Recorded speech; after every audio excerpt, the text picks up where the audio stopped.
بسم اللہ الرحمن الرحیم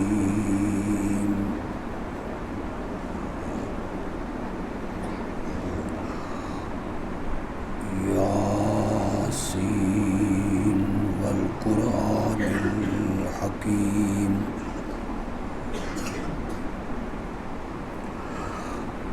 انک لمن المرسلین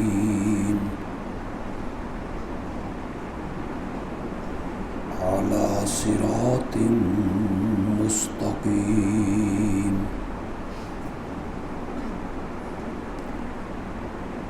تنزیل العزیز الرحیم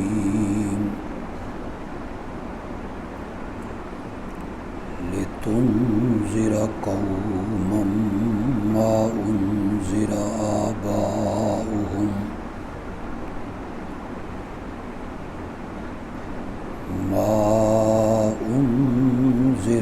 آباؤهم فهم غافلون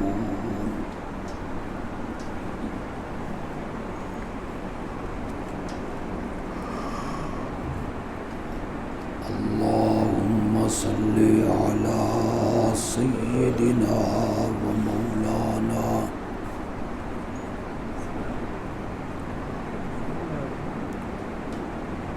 محمد النبي الأمي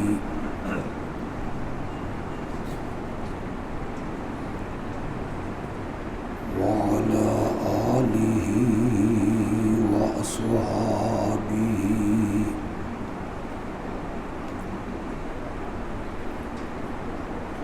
وبارك وسلم ثم صل علیہ۔ بڑے خوش قسمت ہیں اس مسجد کے وہ نمازی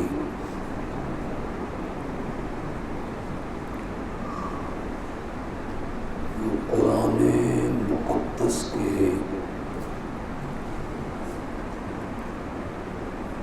ترجمے کی کلاس میں شمولیت کرتے ہیں۔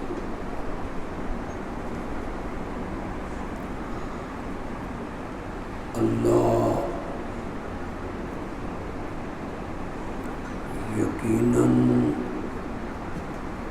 ان خوش نصیب لوگوں کو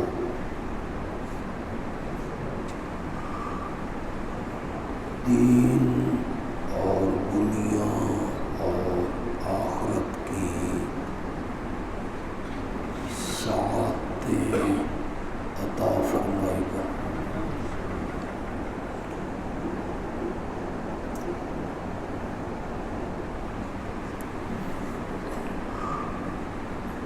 چند منٹوں میں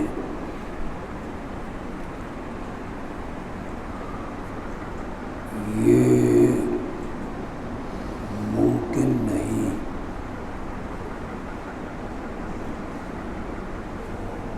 کہ میں ایک معرکۃ الآراء سورت کا خلاصہ یا مضمون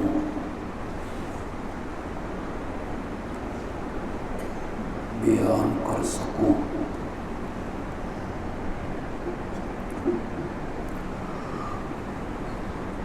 میرے رب نے مجھے توفیق بخشی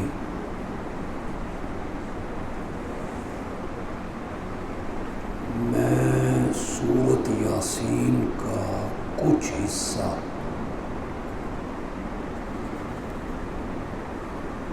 آپ کے سامنے بیان کرنے کی کوشش کروں گا۔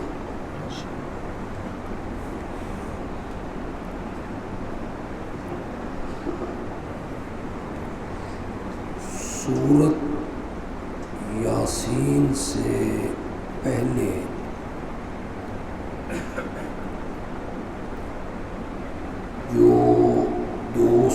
صورتیں ہیں.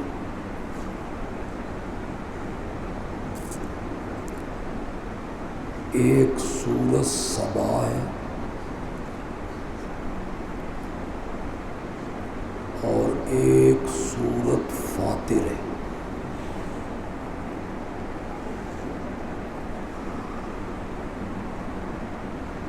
سورت سبا میں اللہ نے اس مضمون کو بیان کیا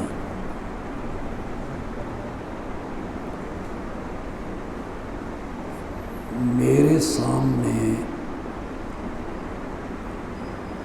کوئی شفیع غالب نہیں.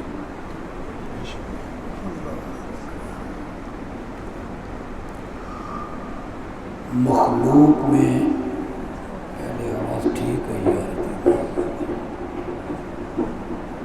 اس کی آواز کم کریں یار، کم کر دیا.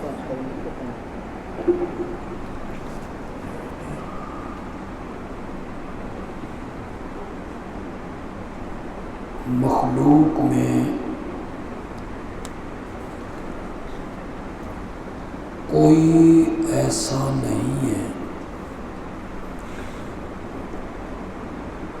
جو مجھ سے اپنی بات منوا لے.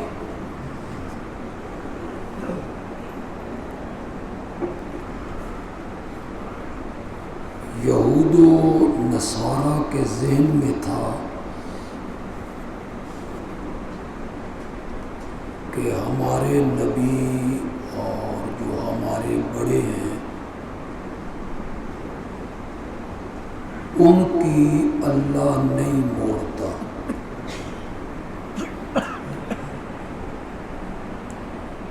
وہ اللہ کے پیارے ہیں،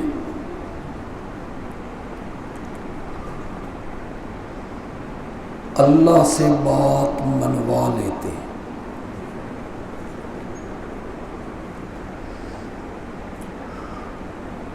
مشرکین مکہ کا بھی یہی خیال تھا، ہؤلاء شفعاؤنا عند اللہ.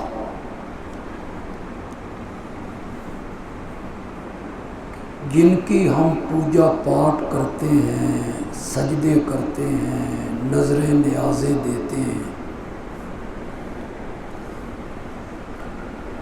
انہیں حاجات میں پکارتے ہیں، یہ اللہ کے ہاں ہمارے سفارشی.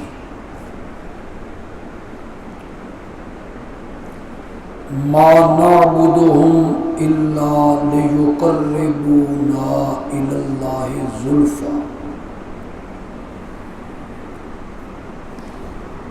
ہم ان کی پوجا پاٹ اس لیے کرتے ہیں کہ یہ ہمیں اللہ کے قریب کر دیتے.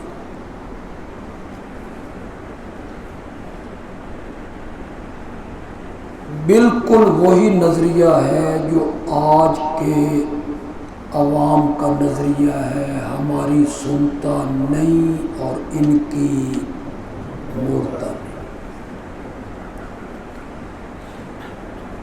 سورۃ سبا میں اللہ نے اس مضمون کو بیان کیا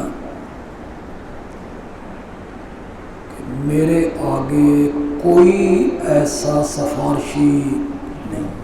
اس کا آواز کم کر.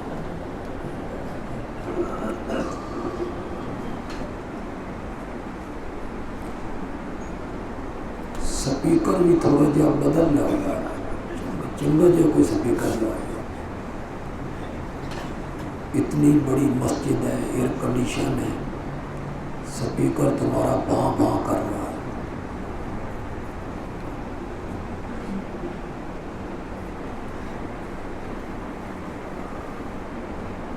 سورۃ سبا کے بعد جو سورۃ فاطر ہے اس میں یہ مضمون بیان ہوا کہ اگر میرے آگے جبراً اپنی بات کو منوانے والا کوئی نہیں نا تو پھر حاجات میں، مشکلات میں براہ راست پکارو تو صرف ہو۔ یہ سورت فاطر کا مضمون۔ آگے آنے والی جتنی صورتیں ہیں نا، یاسین ہے، صافات ہے، صاد ہے، زمر ہے، اس کے بعد 7 حامیمیں ہیں، 26ویں پارے تک۔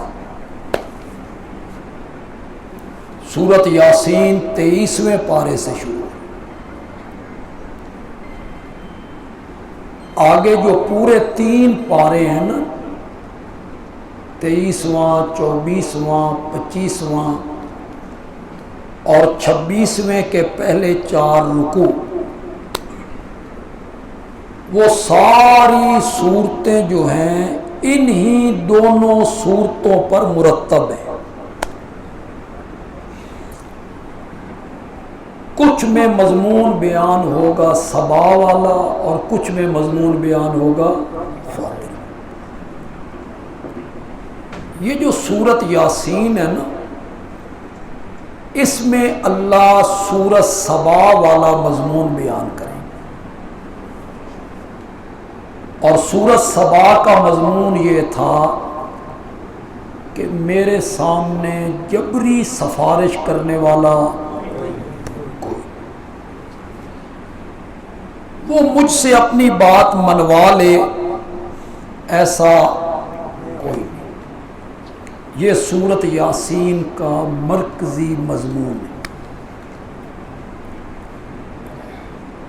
ابتدا میں اللہ نے ایک تمہید باندھی جس میں اللہ نے قرآن حکیم کی قسم اٹھائی ہے، یاسین والقرآن الحکیم۔ مجھے حکمت سے بھرے ہوئے قرآن کی قسم ہے۔ یہ قسم اللہ نے کس بات پہ اٹھائی؟ اِنَّكَ لَمِنَ الْمُرْسَلِينَ، میرے پیارے مجھے قرآن کی قسم ہے کہ تو میرا سچا نبی ہے۔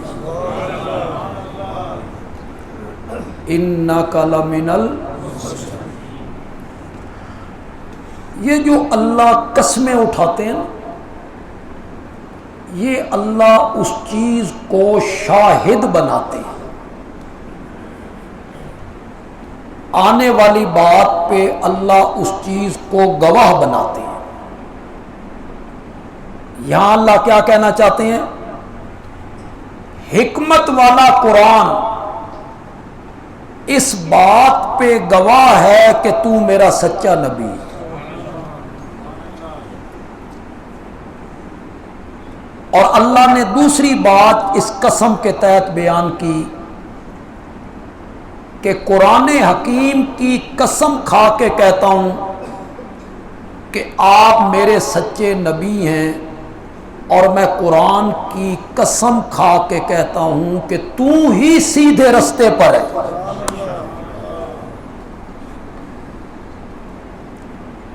پھر اللہ نے مشرکین کے نہ ماننے کو ذکر کیا ہے کہ قرآن تو ہم نے اس لیے اتارا تھا تاکہ آپ لوگوں کو آگاہ کریں، لوگوں کو ڈرائیں، لیکن یہ لوگ آپ کی بات کو تسلیم نہیں کریں۔ پھر آگے اس کی وجہ بیان کی، یہ تیری بات کو اس لیے تسلیم نہیں کریں گے کہ ہم نے ان پر مہریں لگائی، جسے پہلے پارے میں اللہ نے بیان کیا تھا، ختم اللہ علی قلوبہم وعلی سمعہم وعلی ابصارہم غشاوہ ولہم عذاب عظیم۔ اللہ نے اس کو ذکر کیا کہ یہ آپ کی بات کو اس لیے نہیں مانیں گے کہ ان پر ہم نے کیا لگا دی ہیں۔ یہ جو اللہ کسی پر مہر لگاتا ہے نا، اگر آپ حساس دماغ کے لوگ آپ میں کوئی بیٹھے ہیں پڑھے لکھے نوجوان، تو ان کے ذہن میں ایک اشکال پیدا ہونا چاہیے کہ اللہ تعالیٰ وجہ بیان کرتے ہیں کہ یہ اس لیے ایمان نہیں لائیں گے کہ ہم نے ان پہ کیا لگا دی۔ تو یہی لوگ قیامت کے دن اگر اللہ کو کہیں کہ یا اللہ مورے تو تو نے لگا دی تھی، پھر ہم نے ایمان قبول نہیں کیا تو ہمارا قصور کیا ہے، اشکال پیدا ہوتا ہے۔ تو ذرا غور سے سنیے گا، ابتدا میں اللہ کسی پر مہر نہیں لگاتا، کل مولود یولد علی الفطرہ، ہر بچہ فطرت اسلام پر پیدا ہوتا ہے، چاہے یہودیوں کے گھر پیدا ہو، عیسائیوں کے گھر پیدا ہو، ہندوؤں کے گھر پیدا ہو، مجوسیوں کے گھر پیدا ہو، سکھوں کے گھر پیدا ہو، کوئی بچہ یہودی پیدا نہیں ہوتا، عیسائی پیدا نہیں ہوتا، ہر بچہ فطرت اسلام پر پیدا ہوتا ہے۔ فَأَبَوَاهُ يُهَوِّدَانِهِ أَوْ يُنَصِّرَانِهِ أَوْ يُمَجِّسَانِهِ، اس کے ماں باپ اسے یہودی بنا دیتے ہیں، اس کے ماں باپ اسے عیسائی بنا دیتے ہیں، اس کے ماں باپ اسے مجوسی بنا دیتے ہیں۔ کیا معنی؟ جس معاشرے میں پلتا ہے، جس ماحول میں رہتا ہے، اسی ماحول کا اس بچے پہ کیا چڑھ جاتا ہے، پیدا مشرک اور کافر نہیں ہوتا، فطرت اسلام پر پیدا ہوتا۔ پھر اللہ اس کو سمجھانے کے لیے نبی بھیجتے ہیں، پھر اسے سمجھانے کے لیے کتابیں اتارتے ہیں، پھر اللہ اسے عقل سلیم دیتے ہیں، پھر یہ پوری کائنات کا نظام اس کے سامنے رکھ دیتے ہیں۔ پاؤں کے نیچے دیکھ، چلتے ہوئے پانی پہ زمین کو ہم نے ٹکایا ہے، نگاہیں اوپر اٹھا، بغیر ستونوں کے اتنی بڑی چھت ہم نے کھڑی کی، یہ سربل فلک پہاڑوں کو دیکھ، امڈ کے آنے والے بادلوں کو دیکھ، برسنے والی بارش کو دیکھ، ایک دانہ زمین میں بو کے آتا ہے، اس نکلنے والی کونپل کو دیکھ، پھر ایک دانے کو 700 دانوں میں بدلتا ہوا دیکھ، رات اور دن کے نظام کو دیکھ، ہواؤں کے چلنے کو دیکھ، کشتیوں کا سمندر میں چلنا دیکھ، ستاروں کا جگمگانا دیکھ، سمندروں کی روانگی دیکھ۔ اللہ یہ سارا نظام اس کے سامنے رکھتے ہیں، پھر اس کو سیدھا راستہ نظر آ جاتا ہے۔ یہ میری بات غور سے سننی ہے، اس بندے کو سیدھا راستہ، اسے پتہ چل جاتا ہے یہ حق ہے، یہ غلط رستہ ہے، یہ صحیح رستہ ہے۔ حق راستہ نظر آنے کے بعد وہ اسے نہیں مانتا۔ کیوں نہیں مانتا؟ برابری تعصب۔ کیوں نہیں مانتا؟ ہمارے باپ دادا غلط تھے۔ کیوں نہیں مانتا؟ ہمارے باپ دادا جہنم میں جائیں گے۔ کیوں نہیں مانتا؟ دنیا، پیسہ، گدیاں، خطابتیں، وہ جو نعتیں پڑھ رہے ہیں اور ہزار ہزار کے نوٹ ان کے اوپر گر رہے ہیں، یہ ساری چیزیں چھینی جائیں گی۔ حق کو دیکھ کر، سیدھا راستہ دیکھ کر، پھر اس کو اختیار نہیں کرتا۔ جب بندہ اس سٹیج پہ آ جاتا ہے نا، اللہ کہتے ہیں ختم اللہ ہو، پھر اللہ کہتے ہیں چل دفع، اب دنیا کے سارے داعی اٹھ کر تجھے سمجھانے لگ جائیں، اب تجھے ایمان نصیب نہیں ہو سکتا۔ کیوں؟ حق کو دیکھنے کے بعد اس نے انکار کیا، حق کا راستہ دیکھنے کے بعد اس نے تسلیم نہیں کیا۔ بیت اللہ کے سائے میں بیٹھا تھا ابو جہل، اور ایک بندے نے وہاں اس سے پوچھ لیا، مکے کے چودھری، مکے میں بڑا اختلاف ہو گیا ہے، گھر گھر لڑائی ہے، ڈانگ سوٹا ہے، ایک پارٹی کی قیادت تیرے ہاتھ میں ہے، دوسری پارٹی کی قیادت آمنہ کے لال کے ہاتھ میں ہے۔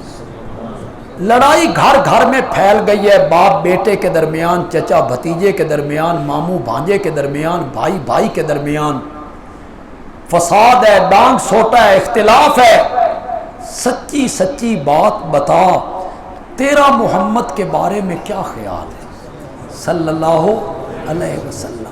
تو ابو جہل کہتا ہے بڑی عجیب جگہ پہ بیٹھ کے تو نے مجھ سے یہ سوال پوچھا ہے، مجھے کعبہ کے رب کی قسم ہے، اس نیلی چھت کے نیچے اور اس دھرتی کے اوپر میری آنکھوں نے محمد سے بڑھ کے سچا کوئی نہیں دیکھا صلی اللہ علیہ وسلم، سچا کوئی نہیں دیکھا۔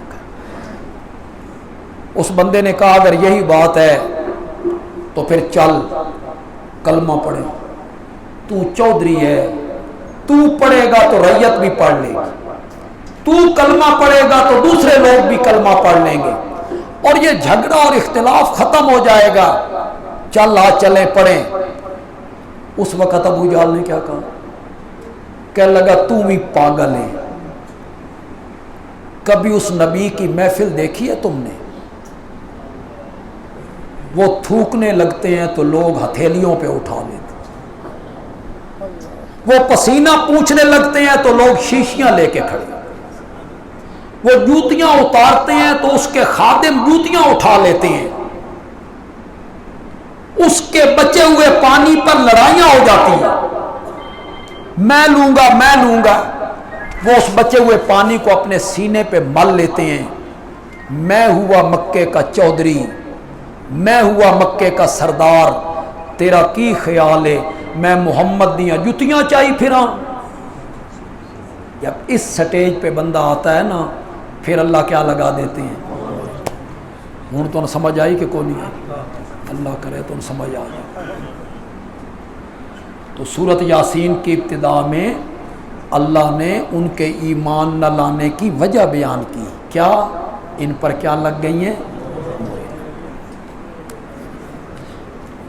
قرآن پاک میں اللہ تعالیٰ کا یہ دستور ہے، انداز بیان ہے کہ اللہ پہلے قوموں کی ہلاکت کی واقعات اللہ بیان کرتے ہیں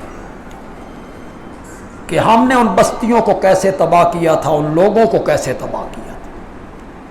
اسے ہم کہتے ہیں تخویف دنیاویہ، یعنی اللہ لوگوں کو ڈرانا چاہتے ہیں کہ وہ دیکھو ہم نے اس بستی کو کس طرح تباہی کے گھاٹ اتارا تھا۔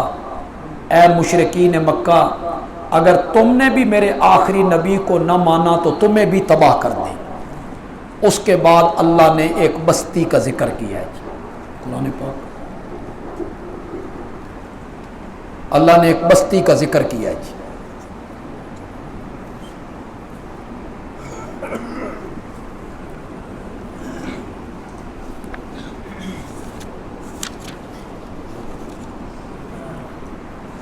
وَاضْرِبْ لَهُمْ مَثَلًا أَصْحَابَ الْقَرْيَةِ،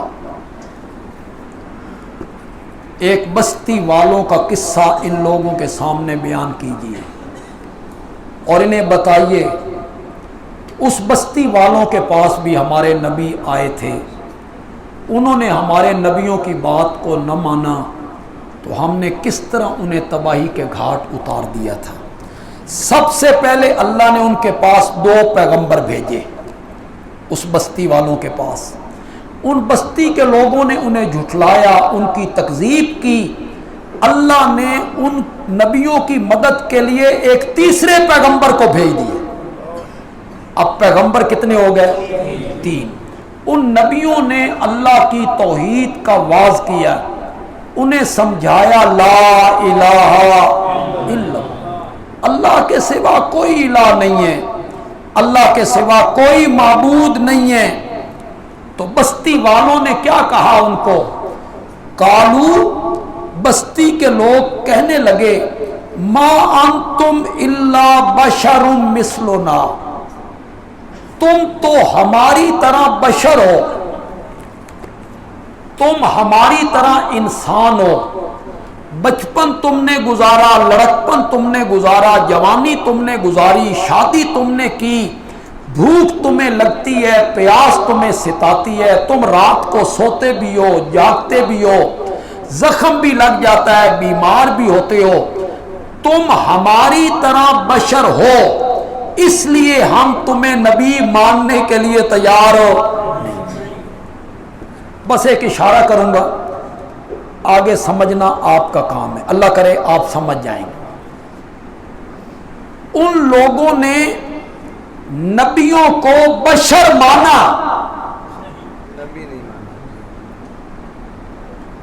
کہا کہ تم بشر ہو اس لیے نبی نہیں ہو۔ خیال ان کا یہ تھا کہ بشر جو ہوتا ہے وہ نبی نہیں ہے۔ یہ مشرکین کا ہمیشہ خیال رہا ہے کہ بشر نبی نہیں ہو سکتا۔ بس فرق اتنا ہے، انہوں نے بشر مانا، نبی نہیں مانا، اور آج کے ہمارے دوستوں نے نبی مانا، بشر نہیں مانا۔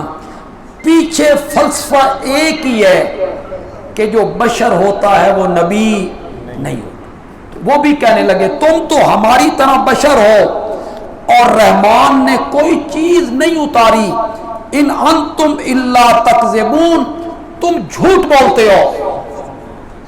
یہ وقت کے نبیوں کو لوگ کہہ رہے ہیں تم جھوٹ بول رہے ہو۔ کالو، نبی جو تھے نا اس سخت جملے پہ نہ بھڑکے، نہ انہوں نے ان کے لہجے میں جواب دیا۔ جب انہوں نے کہا تھا تم تو جھوٹ بولتے ہو، تو وہ پیغمبر جواب میں کہتے پرلے درجے کے جھوٹے تو تم ہو، تم سے بڑا جھوٹا کون ہے جو اللہ کے شریک بناتے پھرتے ہو؟ تمہیں رب کی پہچان نہیں ہے، تم سے بڑا احمق اور بے وقوف کون ہے؟ نہیں، نبیوں نے یہ لہجہ اختیار نہیں کیا۔ نبیوں نے جواب میں اتنا پیارا لہجہ اختیار کیا، نبی کہنے لگے ربنا یعلم انا الیکم لمرسلون، تم مانو یا نہ مانو ہمارا رب بہتر جانتا ہے کہ ہم اللہ کے نبی ہیں۔ کتنے خوبصورت اور ٹھنڈے مزاج سے نبیوں نے اپنی بات ان لوگوں کے سامنے رکھی۔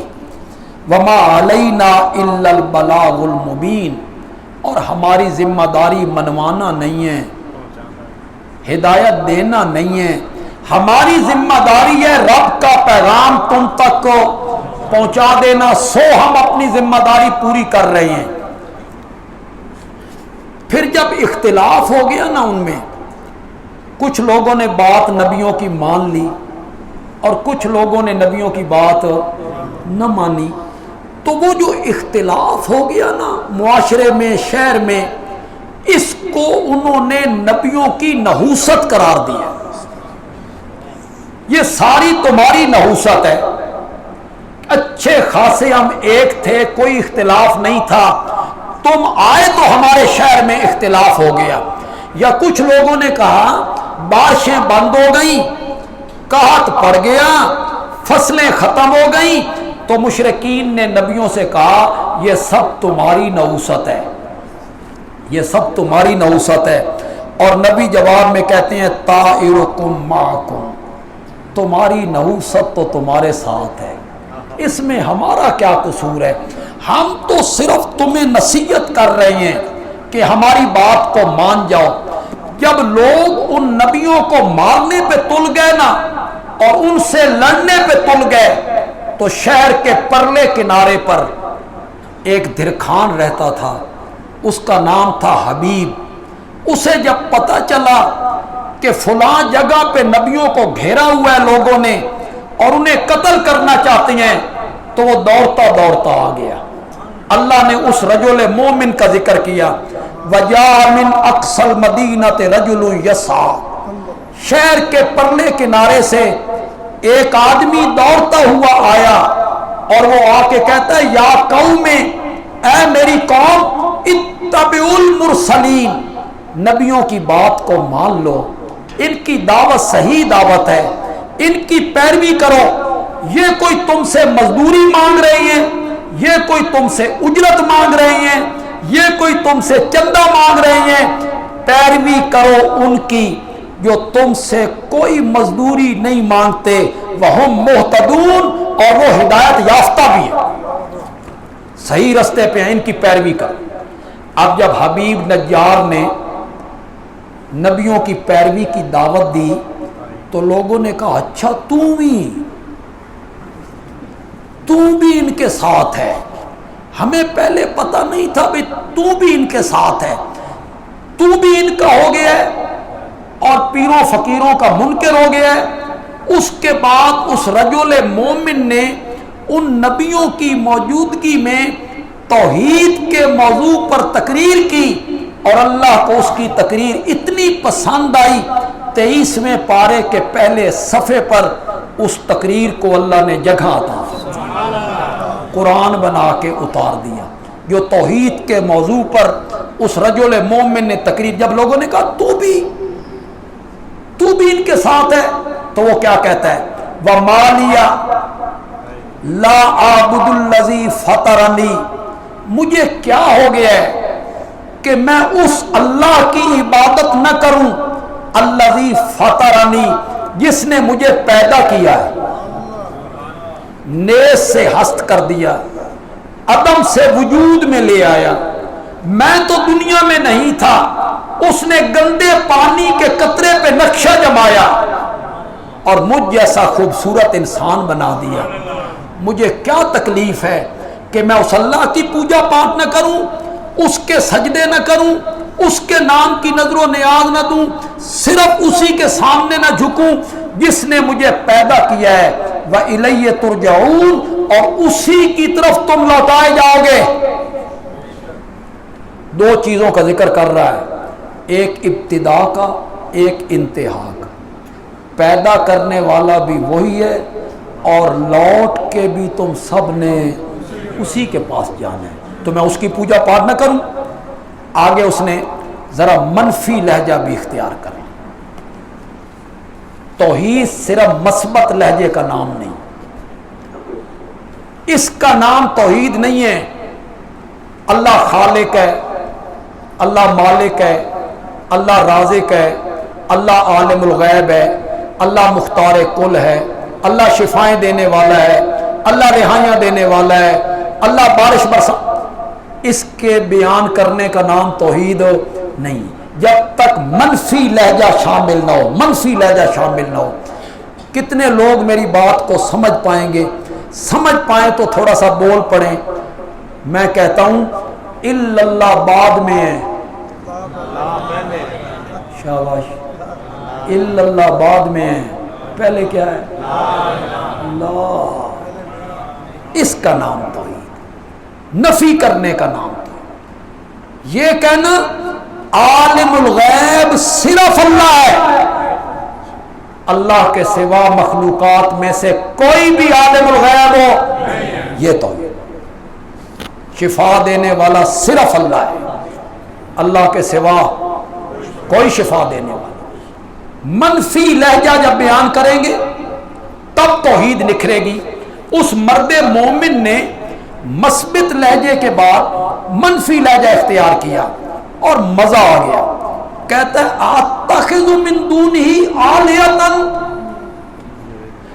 کیا میں اللہ کے سوا کوئی اور معبود بنا لوں؟ کیا میں اللہ کے سوا کسی اور کی عبادت کروں؟ کیوں بھائی، عبادت کیا ہے؟ سجدہ عبادت نہیں؟ بولتے نہیں ہے؟ نظر و نیاز عبادت نہیں ہے؟ پکارنا عبادت نہیں ہے؟ کہتا ہے کیا میں اللہ کے سوا اور الہ اور معبود بنا لوں؟ ان یردن الرحمن بضر، اگر رحمان مجھے کسی تکلیف میں پکڑ لے، اگر وہ اللہ مجھے کسی مصیبت میں گرفتار کر لے، لا تغن عنی شفاعتہم شیئا، تو ان کی سفارش اور شفاعت اللہ کے مقابلے میں میرے کچھ کام نہیں۔ وہ جو سورۃ سبا کا مضمون تھا کہ اللہ کے آگے کوئی جبری سفارش کرنے والا نہیں ہے، اسے سورۃ یاسین میں بھی ایک کمزور روایت ہے، اس پر جرح ہے روایت پر، علماء بیٹھے ہیں۔ سورۃ یاسین قرآن کا دل ہے، سورۃ یاسین قرآن کا دل ہے۔ اپنے مرنے والوں پہ سورۃ یاسین پڑھا کرو۔ یہ کوئی مضبوط روایتیں نہیں ہیں، ان روایتوں پہ جرح ہے، پایا تکمیل کو نہیں پہنچتی یہ روایت۔ لیکن اگر یہ پورے قرآن کا دل ہے تو اسے دل کیوں کہا؟ کچھ لوگوں نے کہا اسے قرآن کا دل اس لیے کہا کہ اس میں آخرت کے بارے میں اللہ نے بہت ڈرایا ہے، قیامت کے بارے میں اللہ نے بہت ذکر کیا، بہت ڈرایا، اور اگر بندے کے دل میں قیامت کا خوف بیٹھ جائے تو بندہ بہت سارے گناہوں سے، اس لیے قرآن کا دل کا۔ میں کہتا ہوں نہیں، اگر یہ قرآن کا دل ہے نا تو قرآن کا دل اس مسئلے کی وجہ سے کہا، اِن یُرِدْنِ الرَّحْمَٰنُ بِضُرٍّ، اگر رحمان مجھے کسی تکلیف میں پکڑ لینا، لا تغنی عنی شفاعتہم شیئا، تو ان کی شفاعت میرے کچھ کام نہیں آئیں گی، ولا ینقذون، اور وہ مجھے رب کی پکڑ سے چھڑا بھی، انی اذا لفی ضلال مبین، اگر میں اللہ کے سوا کسی اور کی عبادت کروں تو میں تو کھلی گمراہی میں پڑ جاؤں گا۔ اتنے میں ان کفار نے اس حبیب نجار پہ حملہ کر دیا، نبیوں کو چھوڑ دیا اور اس پر حملہ کر دیا، پتھروں کے ساتھ، لاٹھیوں کے ساتھ، خنجروں کے ساتھ۔ جب اسے یقین ہوا نا کہ یہ اب مجھے چھوڑتے نہیں ہیں، یہ میری جان لیں گے، اس وقت اس نے کہا انی آمنت بربکم، میں تو ایمان لا چکا ہوں تمہارے رب پر۔ کچھ علماء کہتے ہیں یہ کفار کو خطاب کیا، کافروں کو کہا جو تمہارا رب ہے نا اس کو میں مان چکا ہوں، اور کچھ علماء نے کہا کہ نہیں، یہ خطاب کیا نبیوں کو، وہ جو 3 نبی تھے وہاں کھڑے تھے انہیں خطاب کیا، انی آمنت بربکم فاسمعون، پس میری بات کو سنو، میری بات کو سنو، میں اپنے رب پر ایمان لا چکا ہوں، میں شرک کو چھوڑ چکا ہوں۔ اتنے میں انہوں نے اسے قتل کر دیا، اسے مار دیا، شہید ہو گیا وہ حبیب نجار۔ قرآن کہتا ہے کیلا، ہماری طرف سے حکم ہوا ادخل الجنہ، کہاں چلا جا؟ ابھی انہوں نے مارا، ابھی جسم زمین کے اوپر ہے، ادھر انہوں نے مارا، ادھر حکم ہوا کہاں چلا جا؟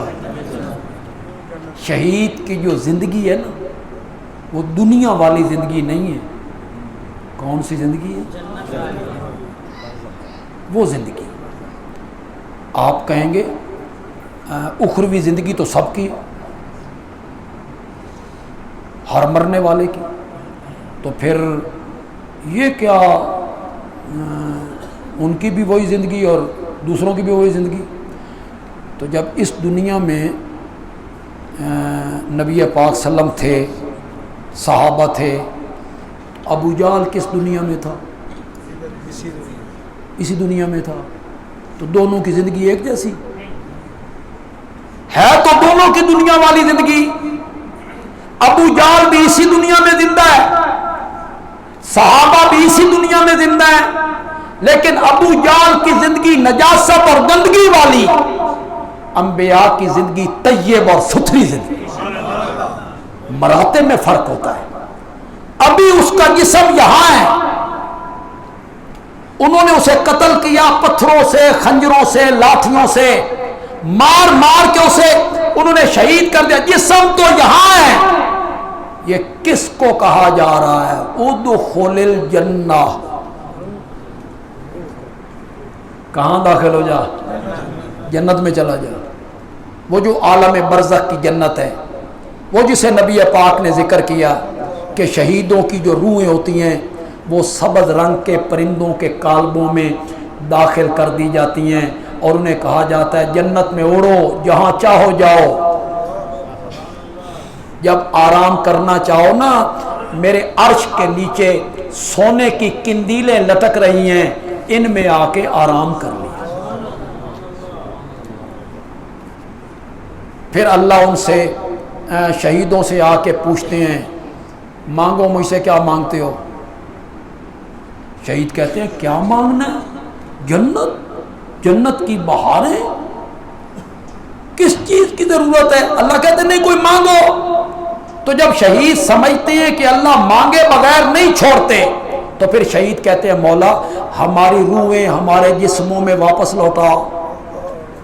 یہ جو کچھ میں پڑھ رہا ہوں حدیث سے پڑھ رہا ہوں، اس آیت کی تفسیر میں پڑھ رہا ہوں۔ وہ جو ایک مشہور آیت ہے وَلَا تَقُولُوا لِمَنْ يُقْتَلُ فِي سَبِيلِ اللَّهِ أَمْوَاتٌ، وہ جو لوگ کہتے ہیں شہیدوں کو مردہ نہ کہو، مردہ نہ کہو، وہاں نبی پاک نے کیا تفسیر کی اس کی؟ میرے آقا نے کیا تفسیر کی تھی اس کی؟ کہ ان سے پوچھا جا رہا ہے، وہ کہتے ہیں ہمیں دنیا میں لوٹا، ہمارے جسموں میں لوٹا، ہم ایک مرتبہ پھر تیرے رستے میں جہاد کریں، پھر کٹیں اور تیرے پاس آئیں۔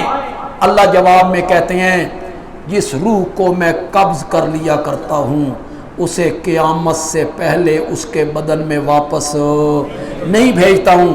تو وہ روحیں کہتی ہیں مولا ہمارے گھر والے پریشان ہوں گے، ہمارے جو پیچھے مومن بھائی ہیں وہ کہتے ہوں گے پتہ نہیں مر کھپ گئے، پتہ نہیں ان کے ساتھ کیا بنی، یہ جو ہماری عیش و عشرت کی زندگی ہے، جنت کی زندگی، اس کی اطلاع تو بھیجنا۔ پھر اللہ نے یہ آیت اتاری جو اللہ کی راہ میں مر گئے ہیں انہیں عام مردوں کی طرح نہ سمجھو بلکہ وہ زندہ ہیں، وَلَٰكِن لَا تَشْعُرُونَ، لیکن تمہیں ان کی زندگی کا شعور ہو۔ وَلَٰكِن لَا تَشْعُرُونَ بتا رہا ہے بھئی دنیا والی تو نہیں ہے، دنیا والی ہوتی تو شعور بھی ہوتا۔ اور چوتھے پارے میں کہا بل احیاء عند ربہم یرزقون، بلکہ وہ زندہ ہیں اپنے رب کے ہاں ان کو روزی دی جاتی ہے۔ شہید کیا ہے؟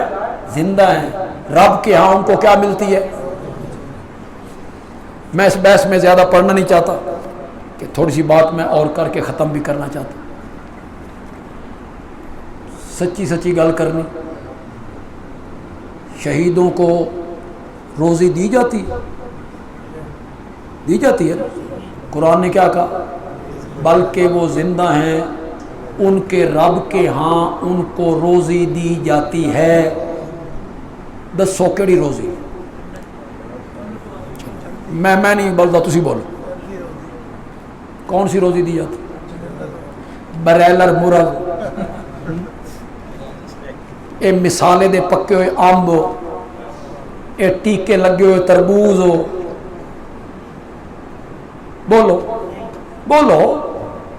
یہ جو رب کہتا ہے کہ شہیدوں کو روزی دی جاتی ہے، بولو نا کون سی روزی ہے؟ دنیا والی؟ یہی جو ہم روزی کھاتی ہیں؟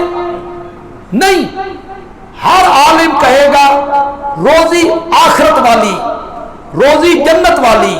بندے عالمی کہتا ہے جیو جئی روزی او جئی حیات، روزی دنیا والی ہے تو حیات بھی دنیا والی ہے، روزی اخروی ہے حیات بھی اخروی، روزی جو وہ ہے تو پھر حیات بھی وہی۔ بل احیاء عند ربہم یرزقون، اس کو کہا گیا ادخل الجنہ، جنت میں چلا جائے۔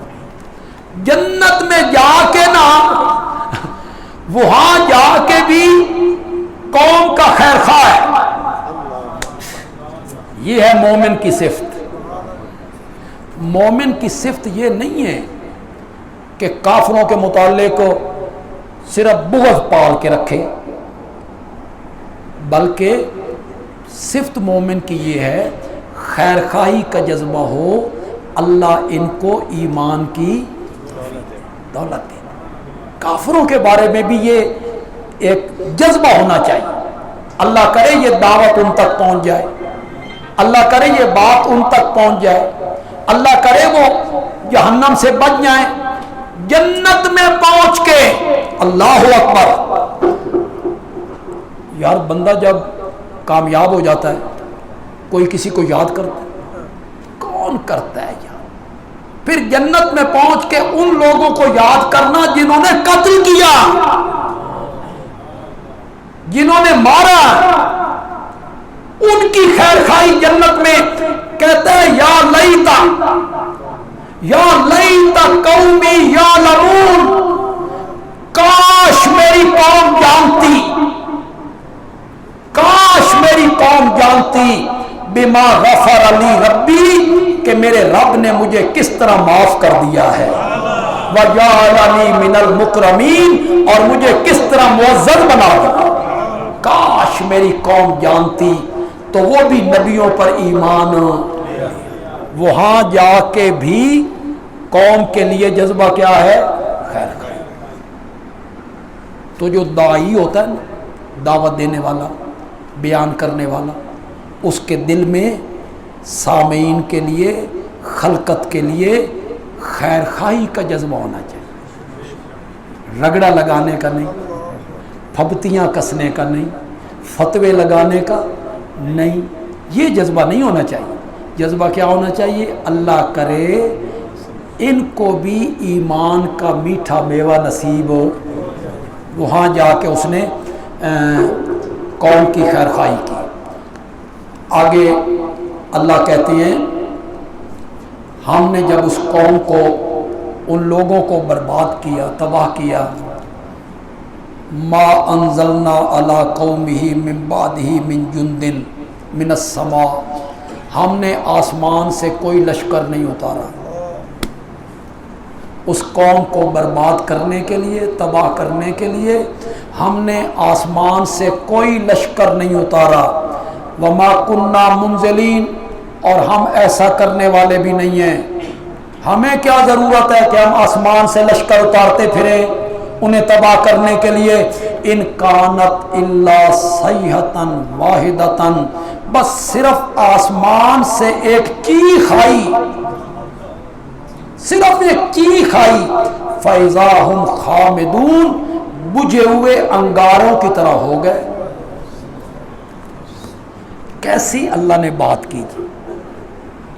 پہلے انگاروں کی طرح دہک رہے تھے، نبیوں پہ حملے کر رہے تھے، حبیب نجار پہ حملے کر رہے تھے، انگارے کی طرح دہک رہے تھے، اور جب آسمان سے ایک چیخ آئی نا، بجھے ہوئے انگارے کی طرح ہو، ان میں کچھ بھی طاقت باقی نہ رہی۔ یا حسرتاً علی العباد، ہائے افسوس بندوں پر، ما یاتیہم من رسول، نہیں آیا ان کے پاس کبھی کوئی رسول، الا کانوا بہ یستہزئون، مگر وہ نبیوں کا مذاق ہی بناتے رہے تھے، تمسخری کرتے رہے تھے۔ ہائے افسوس لوگوں پر۔ یہ اللہ نے ایک قصہ بیان کیا مشرکین مکہ کو، اور ہمیں بتانے کے لیے اگر تم نے میرے نبی کی پیروی نہ کی تو تمہارے ساتھ بھی یہی سلوک ہوگا۔ اس کے بعد اللہ نے 5 عقلی دلیلیں پیش کی، کس پر؟ توحید پر، اپنی وحدانیت پر۔ اللہ کہتے ہیں الہ صرف میں ہوں، اس پر کتنی عقلی دلیلیں؟ 5 عقلی دلیلیں۔ پھر اللہ نے قیامت کا ذکر کیا، قیامت کا ذکر کر کے قیامت سے ڈرایا۔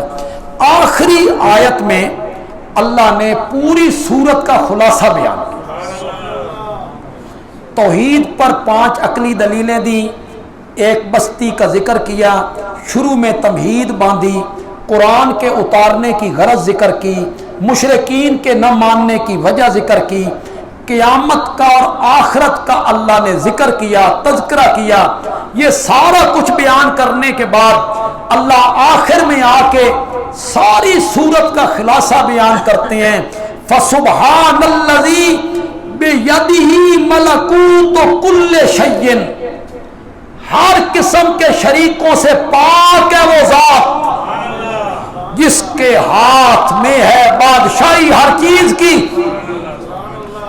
اس کا کوئی شریک نہیں ہے، وہ عیبوں سے بھی پاک ہے، نقائص سے بھی پاک ہے، معذوریوں سے بھی پاک ہے، بال بچوں سے پاک ہے، کنبے قبیلے سے پاک ہے، ماں باپ سے پاک ہے، بیوی سے پاک ہے، وزیروں سے، مشیروں سے، معینوں سے، اس کے سامنے شفیع غالب بھی کوئی نہیں، ہر قسم کے شریکوں سے پاک ہے وہ ذات جس کے ہاتھ میں ہے بادشاہی ہر چیز کی، وَإِلَيَّ تُرْجَعُونَ، اور تم سب نے ایک دن لوٹ کے بھی اسی کے پاس جانا ہے۔ الحمدللہ رب العالمین۔